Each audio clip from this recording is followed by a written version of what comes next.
G'day viewers. A lot of students have issues with the power formula when you're having to calculate resistance or impedance. Now, if you've got current, say, and resistance and you want to find power, you can do two calculations, or if you want to get used to understanding the formula, I'll show you a bit of a tip. You know Ohm's law, okay, so that's easy enough. V over I R. Okay, we don't have any issue with that. We still want to keep that structure. I'll show you shortly what I mean. Okay, then we've got the power formula, and you also know that, which is P over VI. All right, so we know that voltage times current equals power, and we know that current times resistance equals voltage. If we've got a situation where we want to know the impedance or resistance, or if we want to know the power and we've got resistance or impedance in the system, this is what we can do. Look at this.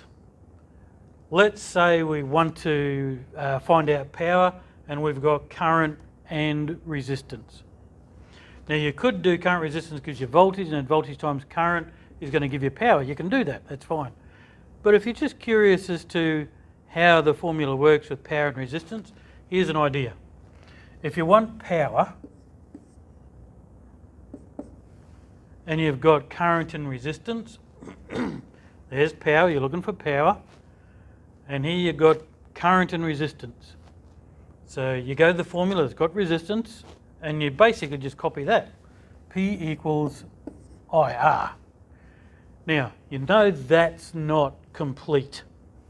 But if you go back here, and where you've got V over IR, P over VI, you'll notice here, and if you write it that way, you notice here that in this formula, we don't have voltage, we don't care about voltage.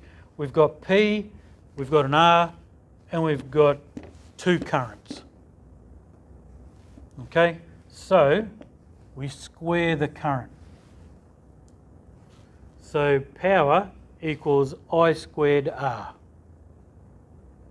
Okay, and if you want to put that in a triangle, well then it's same as here, I times R, but P on top.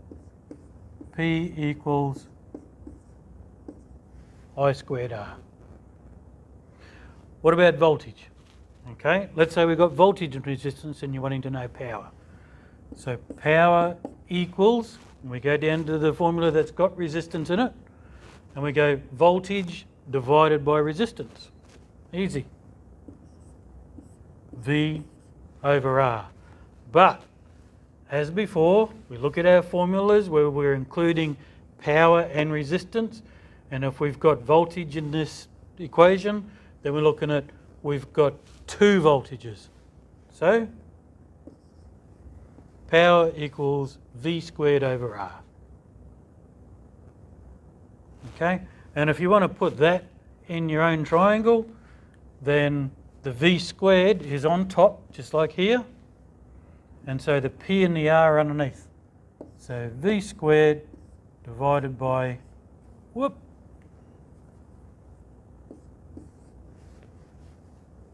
power times resistance. Okay guys, hope that helps. See you tomorrow.